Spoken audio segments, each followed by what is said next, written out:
George and I and Jim and Don, the co-founders and owners, have been really intentional about the franchise we want to build long term and what are the foundational elements of that. And it's absolutely been player experience. We want every player in the league and beyond to know if you go to Indianapolis, you're going to be treated really well. And that's not just by the business team and the coaching staff, but it's by the community and the fans. That was Mary Kay Huse, President and General Manager of Indy Ignite Pro Volleyball, talking about her role in the new women's professional volleyball organization beginning in 2025. And this is IBJ's The Freedom Forum with Angela B. Freeman. So Mary Kay, welcome to the Freedom Forum.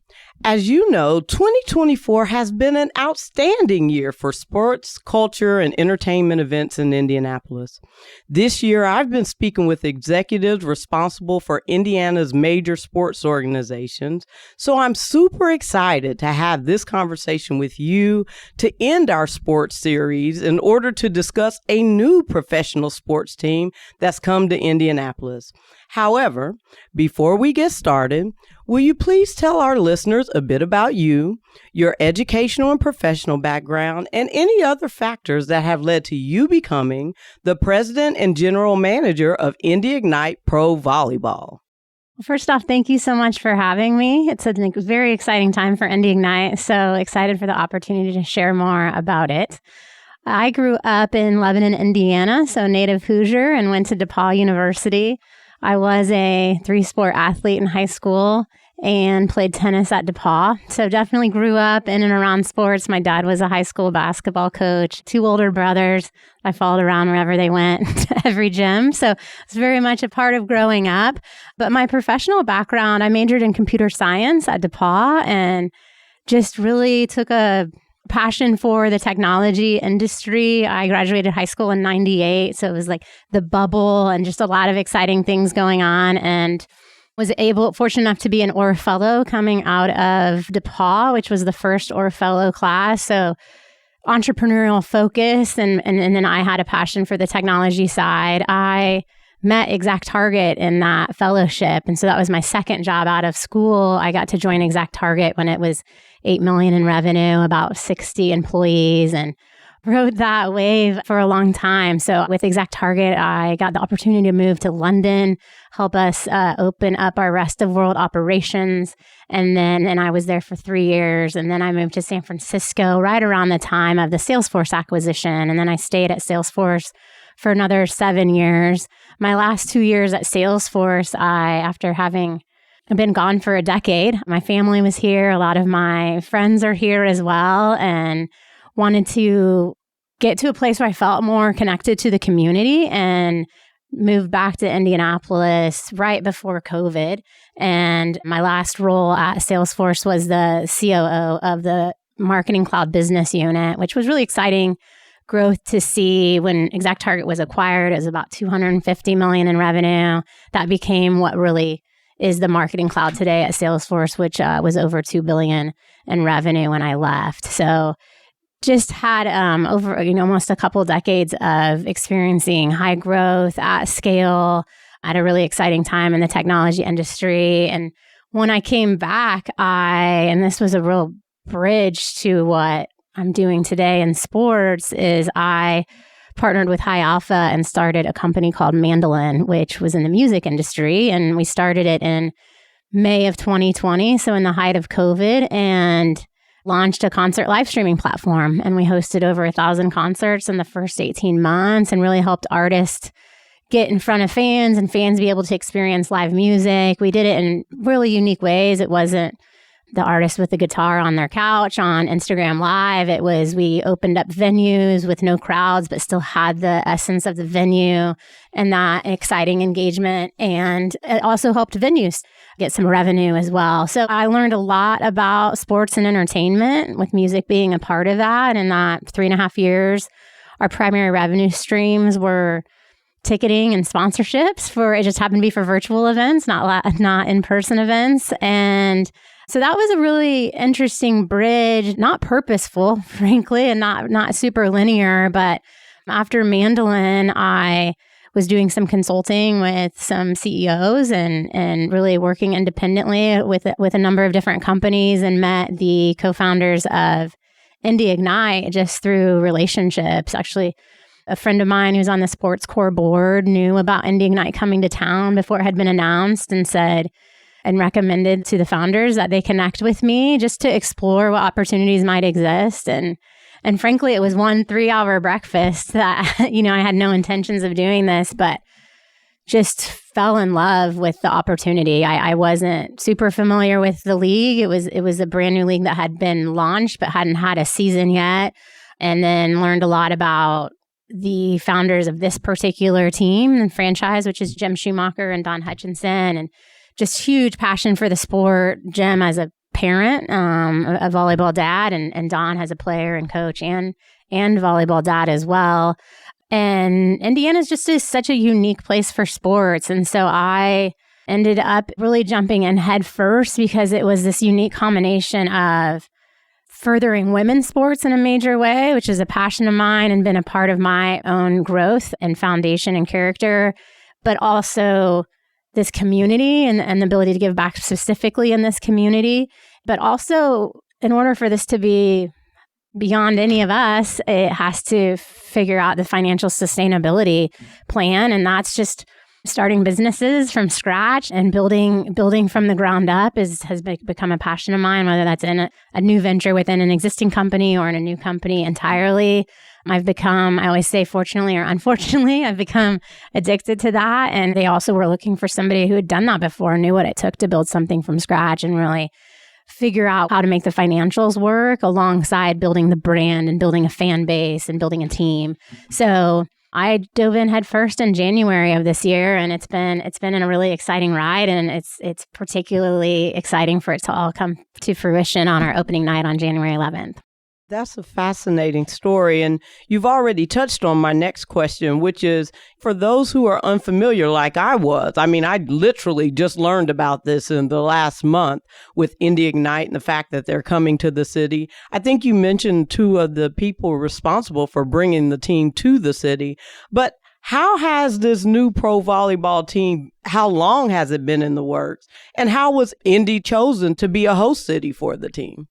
The league was announced and founded in the middle of 2022, and it was a couple of gentlemen out of Columbus, Ohio, who have started a lot of minor league sports. I think arena football was probably their most notable one that they've done, and they saw the demand and growth for women's volleyball, and they knew, their foundational element was finding the right owner profiles in the right cities to start to build franchises and start this league. And Jim's wife, Amy, is the CEO of the Heritage Group. And so they found out about Jim and Amy's connection to volleyball and reached out. And when Jim decided that this was a really great opportunity, I think his first phone call was to Don, just because Don's been in and around volleyball for 30 years. And they evaluated it and learned a lot and spent a lot of time for almost a year before I met them, just really understanding what it would take. Was it going to be viable? And really committed to doing it in the summer of 2023. And then I met them in December of 23, and we announced in January of 24. They had a lot of pressure from the league to be a part of the inaugural season for the league, which was earlier this year. So the very first season, the name of the league is the Pro Volleyball Federation, often referred to as PVF. And the first PVF season started in January of 2024, and there were 7 teams: Orlando, Atlanta, Columbus, Grand Rapids, Omaha, San Diego, Vegas. So spanning the nation. And so we are the first expansion team, and we'll be the 8th franchise for the 2025 season. And I'm so glad they held off on that pressure, because we got a chance to really use the entirety of the year to, one, learn from the first season and the other franchises, as well as we've used all year to build out the front office team and all the functions we have there, as well as hiring the coach, signing free agents. And then we just had our college draft on this past month on November 25th, which we are really excited about the rookies we're bringing into the city as well. So, and I think the heart of what Jim and Don are both business people, and they looked at it from that perspective. And as did I, that the market has to be there. And the speed of the market is one of the things you can't control as an entrepreneur. And I think it's a huge, massive tailwind for us, and that, frankly, the demand for volleyball has been growing year over year for over a decade now. And that this is, some would argue, overdue, just because you see the college following. The NCAA, last year's NCAA championship had nearly 2 million viewers, and that represented over 100% year-over-year growth, and that was opposite NFL games. So there's a real following. It's the third most watched sport on ESPN, only behind men's college basketball and men's college football. So the growth at the college level is really our guiding light of how do we make sure that engagement and excitement and following translates to the professional level. And the early indications of season 1 is that it very much will. I think I understand that the team will be playing at the Fisher Center, which is also new, right? Is that correct? Yes. And I want to know more about the team and the players. So I understand that you said that you all have done some initial recruiting. We've got some players from Indiana and Kentucky, my home state. So tell me about the ladies who are interested in Indy Ignite, who are now on the team. And more importantly, if we have ladies in the city who may be interested in becoming a part of the team, what do they need to do? How do they do that? So the PVF was started and was a combination of existing professional players who've been playing internationally. So professional volleyball has existed for decades, actually, just not in the U.S. So Europe has a number of really strong leagues. Italy, probably the number 1 league. And for those of you that followed the Summer Olympics, Italy beat the U.S. for the gold medal. So it's a really strong league. Asia has leagues as well. And so for years now, the U.S. has been, upon D1 volleyball players graduating, has been exporting anywhere to 300 to 400 athletes into these other leagues. So they've been playing. So we've had hundreds of athletes playing professionally, internationally. And so this is now our opportunity to bring them home and build a really successful league in the U.S.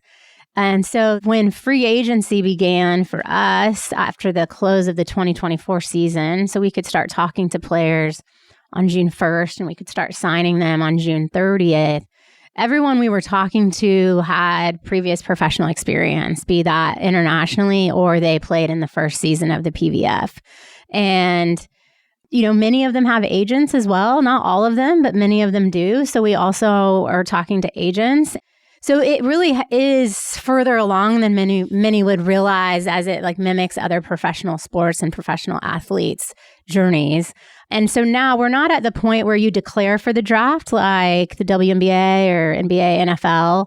So in addition to the free agents we signed 11 players in the summer, and they had varying experience, anywhere from 1 to about 6 or 7 years of professional experience. And we signed them, and then for the draft, we're talking to really all the Power 5 D1 programs and talking to the coaches, talking to the players. In some cases, those players have agents already with NIL, and engaging to understand their interest level, what they're looking for in a team, what their intentions are after their graduation. And that really led to our strategy for the college draft. And then the PVF's draft, we had 8 teams, 5 rounds. So 40 athletes were drafted on November 25th from college to come play in the PVF this next year. It does not secure them a spot on the roster. We have training camp, and it began December 2nd. By the end of the month, we will have had about 20 people participate in training camp. 16, 17 of those are signed players. And then we have a couple of people that we've reached out to and invited to play. But the talent pool we're drawing from is really existing professional athletes in whatever league they're playing in, and then college graduates in these power programs. With the NCAA championships going on right now, we would have just finished. Many of those draftees were playing through Final Four. And just as soon as they finished their college season, they were able to come join the training camp.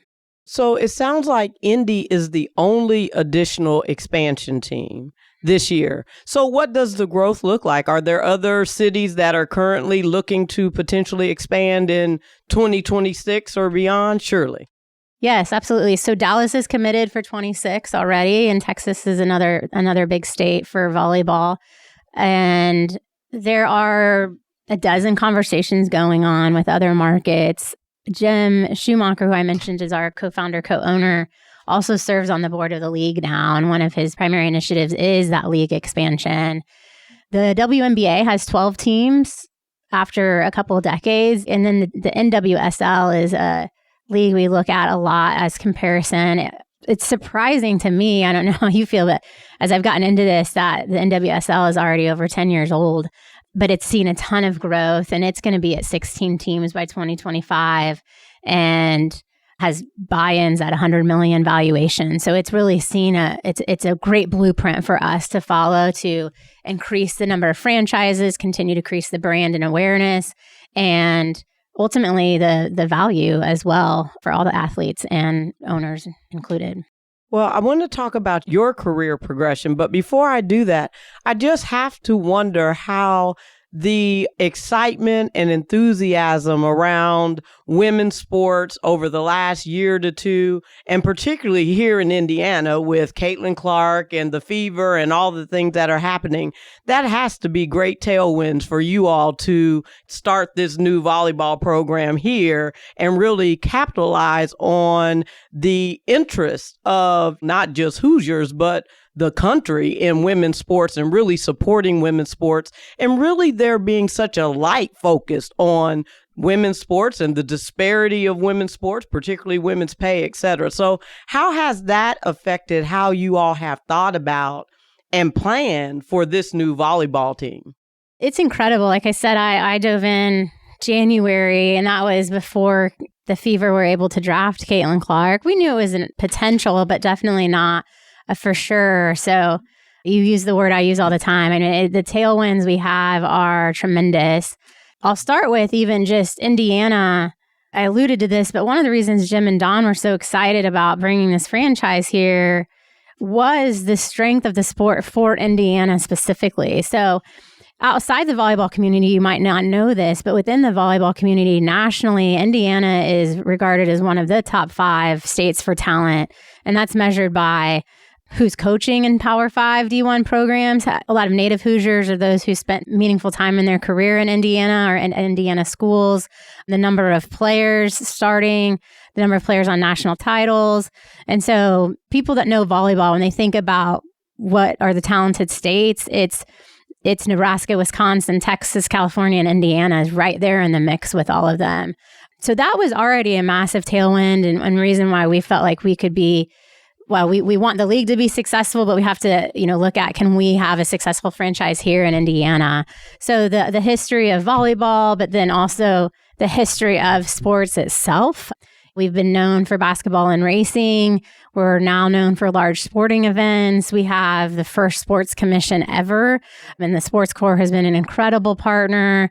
They announced their 2050 vision earlier this year. I don't know if you had a chance to see that, but one of their 5 pillars for our vision is women's sports and the declared goal of being the global epicenter for women's sports. So the ability for us to leverage, those stated goals and the support that we already receive, but then also be a cornerstone in that strategy. We're really excited about that. And then finally, as you hit on it, Caitlin Clark effect is real. It's an incredible case study. It's a phenomenon like I've never seen before. Many of us have never seen before. And for that to be, obviously that's a nation and global effect, but for that to be coming out of Indiana, I think just furthers our reputation for sports, for women's sports, for global high quality sporting events. We announced earlier this month we're going to be hosting the first All-Star game that will be on primetime CBS on February 22nd at the Fishers Event Center, which is on the heels of the NBA All-Star last year and right before the WNBA All-Star this summer. So there's not many peer franchises in our league that has all of that support and momentum. in their respective markets like we do here. So we feel very lucky to be doing this in Indiana with such a storied history of sports. Sarah Meyer from Indiana Sports Corp was literally my guest last month. So I got to learn a lot about what their role is in bringing all these events. So it's great to know that that work just continues with the opportunity to bring the All-Stars for the Volleyball League here in February. That's going to be fantastic. And it sounds like I've done a whole series of shows this year focused on sports because it was such a big sports year for Indiana this year. But it sounds like next year is going to be just as big with all the things we have going on. I want to talk about your leadership ascension, career journey. You mentioned many of your roles initially, but I want to also just delve into what it has felt like, some of the things that you have experienced in coming to this path. As I mentioned previously, I've spoken to a bunch of leaders, male and female leaders of our Indiana sports organizations, but particularly with speaking to women who have been in male-dominated sports, it's always fascinating to me to learn what their experience is like, what challenges they experience in that journey. And I got to believe that there are similar challenges or experiences, even if you're coaching women.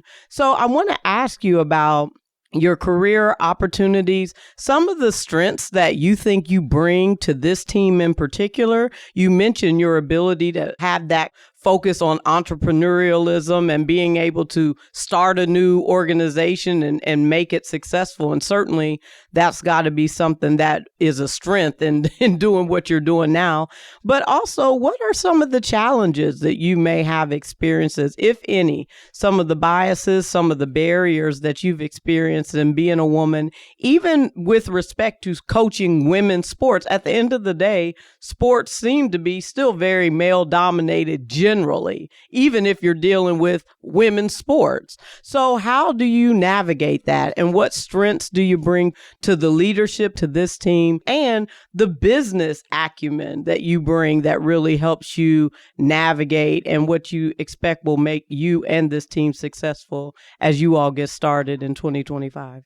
There's a lot there. I will say it's been funny as we did hire a male coach, but I'm so excited. His coach, George Padgett, he's coming from Minneapolis and had a couple decades of success at Concordia University, but also club volleyball is huge, and he's at one of the top clubs in the nation, Minnesota Select. He's been coaching there for a while and has really deep relationships with a lot of different college athletes through the strength of that club program from his college coaching. And it was interesting to hear talking to players, and even a lot of our front office staff has some college volleyball experience of just in their career, kind of the balance of how many more male coaches they've had than female coaches and the dynamic of the two. For me, I'm new to sports, but I think both sports and tech have the similarities of being very male dominated. My computer science classes in college were, I think, very different than they would be today. We had 20, 25 people in the class, and I was maybe one of 2 or 3 girls. I do think I had a real advantage growing up with 2 older brothers that really got me used to being kind of the underdog and the minority at the table. I've talked with a lot of different people about like what that was like in the early days of my career, and memories are always different than the reality. I would say I really felt the onus was on me to find my confidence, but also make my own way. I did not necessarily always choose the most predictable path. Many times my decision to move internationally was actually like not what the CEO wanted me to do, but it was what I wanted to do. And somewhere along the way, found the confidence to maybe make some unpopular decisions, but what I felt like was best for me, and getting an ability to really trust my own gut very earlier on in my career, which I feel very lucky. I know not everyone gets there or gets there as easily maybe as I did. No, that's not to say I didn't have frustrating times being the only female in the room, or not feeling like I should have been in a room I wasn't in. And there was no factual evidence that it was my gender, but it's easy to go there in your brain. And so how did I navigate it? I think roller coaster of confidence hits and boosts. figuring out where your ego plays into all of that. I do think an advantage that I have had in my leadership over time, and I hope I'm bringing to this role as well, is that I don't believe I let my ego get in the way. And I think to be a good leader, it takes a lot of vulnerability, and that's harder than many people like to admit. And probably one of the top things was a transition in my career. I was a people manager for the first time when I was about 26, and I was managing people 10 and 15 years older than me. And I would say at the time, I thought it was going okay. And looking back, not my best stints of my career, a lot of hard lessons learned. But it probably when I reached my early 30s, I was able to really quickly learn that hiring people smarter than me and not being the smartest person in the room was going to get me a lot farther than trying to be the smartest person in the room, which I did do for many years and got some harsh feedback from peers and managers on performance reviews and things about maybe being too aggressive, which was not seen in particularly for females. But now, I love building teams. I love the empowering people while also holding them very accountable. They have to go hand in hand for me. I always tell my team that. I think that I do believe people are your competitive advantage. And I feel really excited about where we are, both on the front office side and on the volleyball team side of we've been really deliberate about how we've pulled the team together. I've looked for really good combinations of sports experience, but not requiring it to a fault, because I think there's really smart people out there, myself included, that can learn the sports side and bring a lot of other qualities. So how do we mix that sports knowledge with other knowledge we want to build a new frontier. And so doing it the way that it's always been done isn't really part of our plan. That being said, there's some subject matter expertise that's always needed and valuable. And sometimes that's knowing what not to do as much as it is knowing what to do. And so we have a really good mix of sports and non-sports experience. We have people who have played volleyball. We have people who hadn't had any experience with volleyball. We have a college coach on the front office side. So we've been really deliberate of how we've brought all those different skills together. And that's always been, and building that culture where we can accelerate really quickly as a team, and doing it together, we can go a lot farther. And that's always been the people side has been a really important and passionate part of my leadership, particularly in the last decade. And that's one of the things I liked about our coach is he built the volleyball side very deliberately, as well as he was talking to free agents, and he talked to many. He kind of had the team almost start recruiting each other. I was like, hey, if you come here, who do you want? Who do you want beside you? Who have you played with that you gel with? What are the qualities you look for? Tell me who those people are, and then talk to them. And so it was a very deliberate place where every player on the free agency side has played with at least one other player on the team, whether that be in college or professionally. I was just at training camp yesterday, and you see that gelling, and I think that can be a really competitive advantage in business and in sports that we're trying to really take advantage of and have be a foundation of our franchise. Now it's time for a break. Get caught up on the state's top business news every business day with the Inside Indiana Business Radio On Demand podcast. Available now at InsideIndianaBusiness.com, Apple Podcasts, Spotify, or wherever you get your podcasts. We're back with Mary Kay Huse, President and General Manager of Indy Ignite Pro Volleyball, on this 41st episode of the Freedom Forum with Angela B. Freeman. So as you look at your leadership style and just leadership in general, whether in general business or sports or on a sports team like what we're dealing with now, I believe that transparency and authenticity are just necessary to be a great leader. I think particularly when you are coaching or mentoring young whether it's athletes or business people or whatever the case may be, often that mentorship requires that you are transparent about your journey, your successes, your failures, your hard lessons learned, some of the things you've already mentioned. So I want to ask you about how you effectuate transparency and authenticity to really help with more inclusivity on your teams. And that includes the actual volleyball team, but also the business team, right? The front office folks, the back office folks, all the things that make this whole event actually happen, because we know that it's more than just what happens on the volleyball court. How have you been able to garner your past experiences, the tough lessons, and really be transparent about that in a way that helps your team continue to grow, continue to seek excellence, continue to appreciate that through every failure or things that didn't go properly or as planned, there are lessons learned or lessons to be learned that can help you be better the next time around. How do you personally personify that and teach that for your team so that they are the best business people, the best professionals, and just the best people that they can be for your organization, but just the community at large?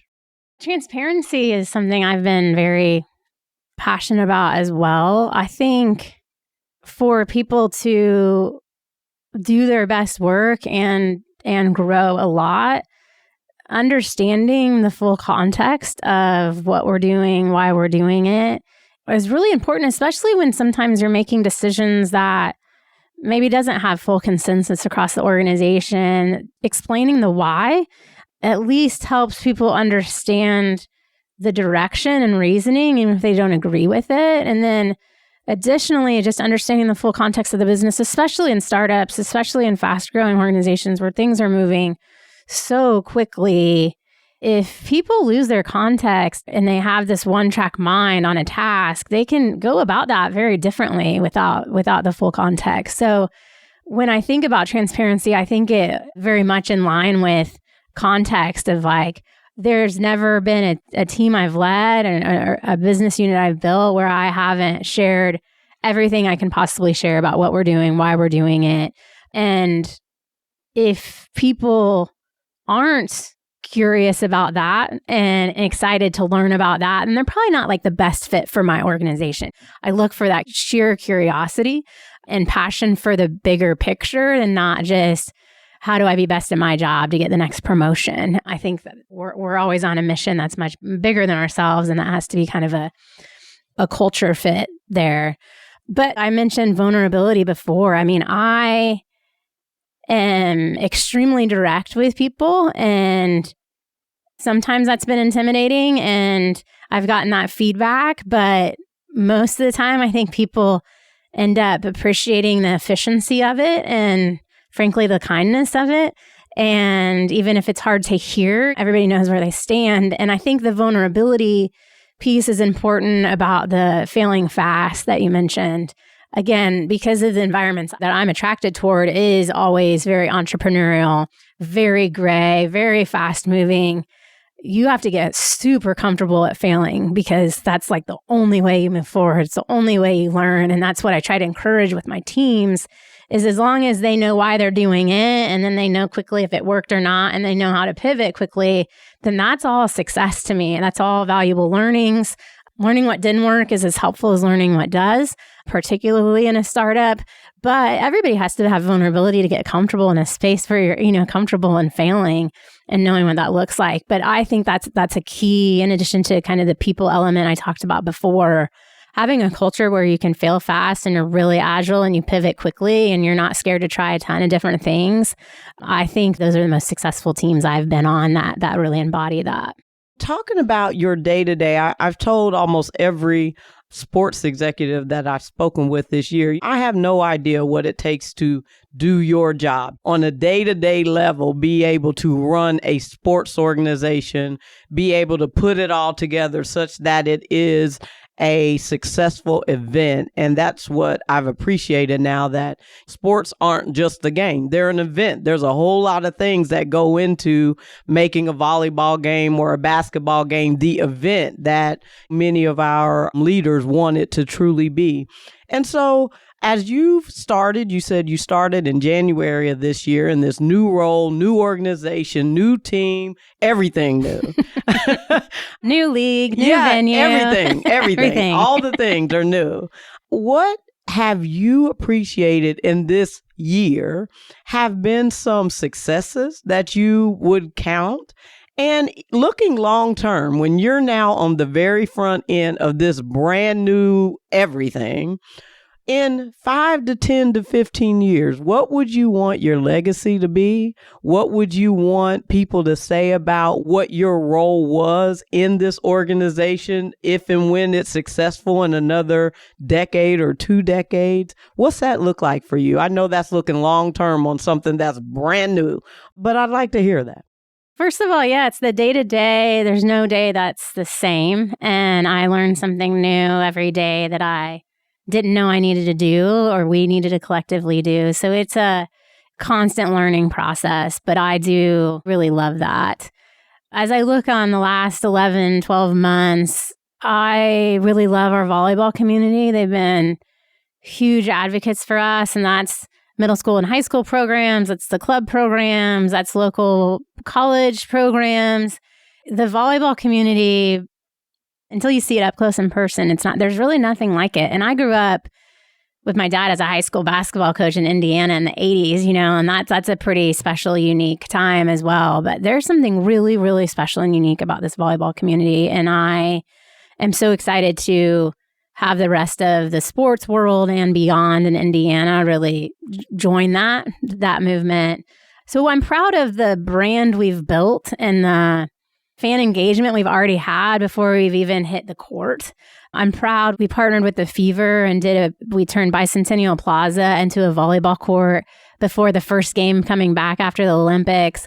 And then we did a pre-ball exchange, and some of our players did a t-shirt toss and were interviewed at a timeout to just share the sold out Gainbridge Stadium of Fever fans about us. So that the local community partnerships like that are just priceless. And so I'm really proud of the momentum we've built. I'm really proud of the front office team we've built. I'm ecstatic about the team we're going to put on the court on January 11th and the coaching staff that has been responsible for that. And George and I and Jim and Don, the co-founders and owners, have been really intentional about the franchise we want to build long term and what are the foundational elements of that. And it's absolutely been player experience. We want every player in the league and beyond to know if you go to Indianapolis, you're going to be treated really well. And that's not just by the business team and the coaching staff, but it's by the community and the fans. That is like our litmus of that. Everybody we talk to, every potential player we talk to wants to come to Indiana because of the reputation that we've built, that it means to be a player on the Indy Ignite team. So there's a lot of elements that go into that. The medical staff we've put together to take care of these players, what housing we have, the practice facility. There's just a lot of the people that we have servicing them and working with them. The business side. So that's like a foundational element that we are challenging ourselves with here in effectively year 0, but we think it will prove to be a legacy for the franchise. And then going more on the business side, we are on a massive mission to have Indy Ignite be around 50, 60, 70 years from now and be a brand and team that has a very loyal following and has been really meaningful to the broader mission of Indiana and women's sports, and has developed both business professionals on the front office side and athletes on the court that are massive community leaders, role models for our kids, and has made this community a better place. So let me ask you this. You mentioned the volleyball community has been so supportive, from middle school and high school programs to just the community generally.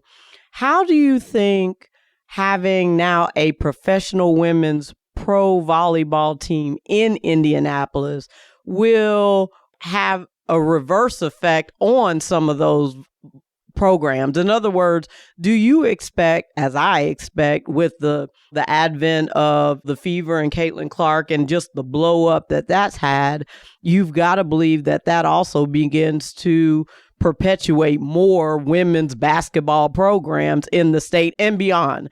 And so I'm wondering if you expect that same sort of evolution in the city. And again, you and I talked briefly before the program. My son went to Brebeuf. I know Brebeuf has a fantastic volleyball program.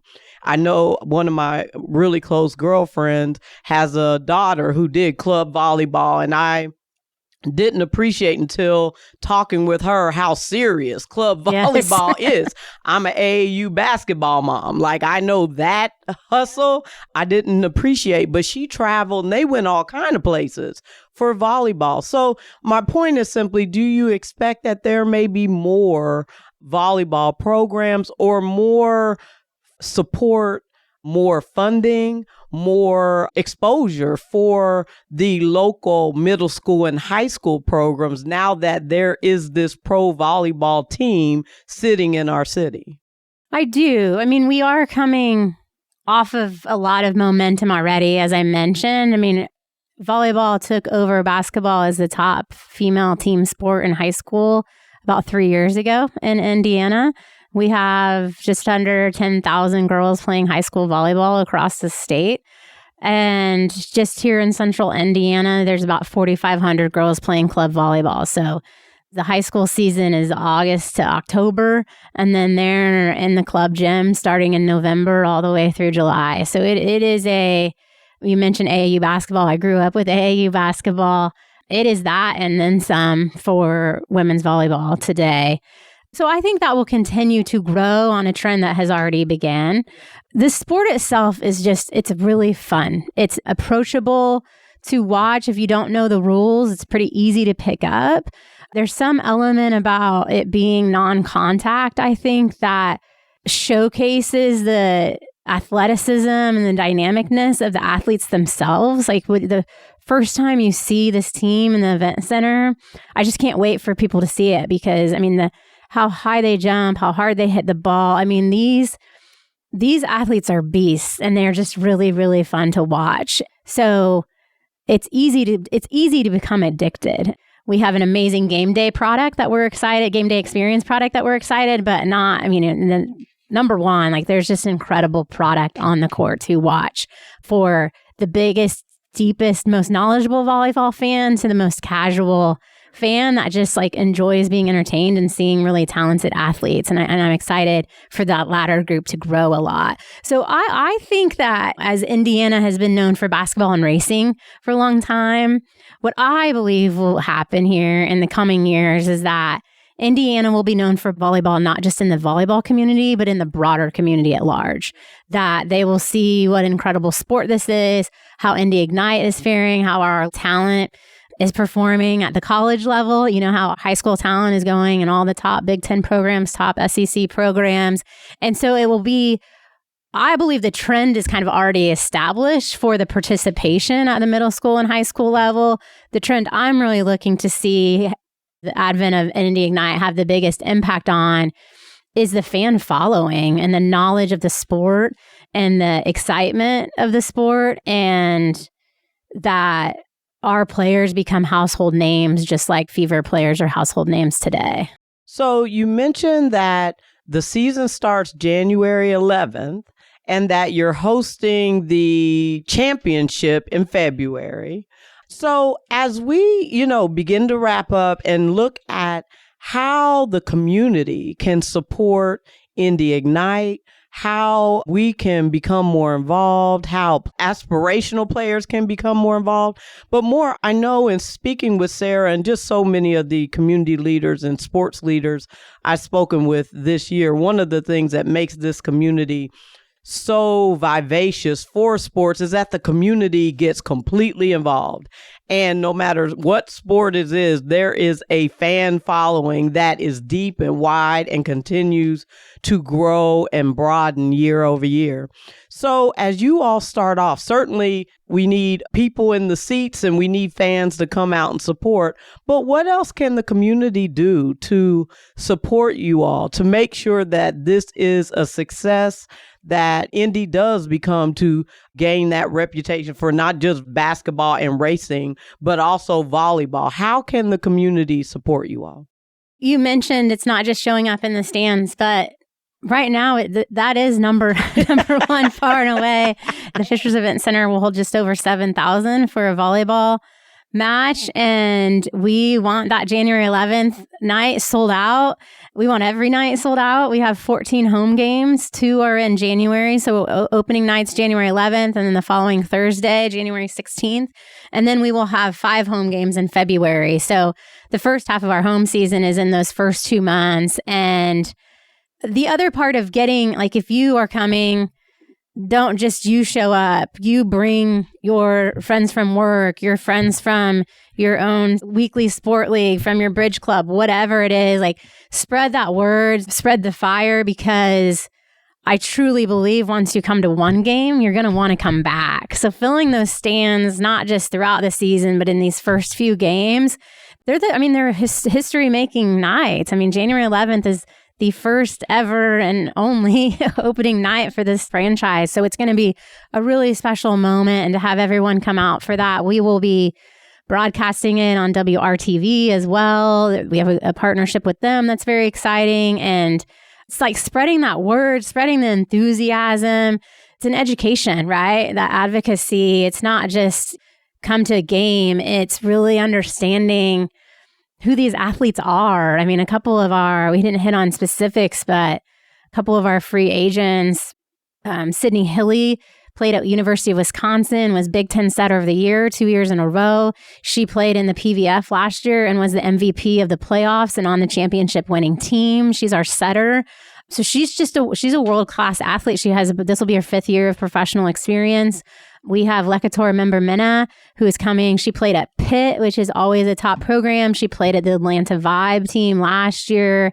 She's one of those players I just can't wait for people to see hit in person, because it's a spectacle to watch. And then we also have some really local athletes.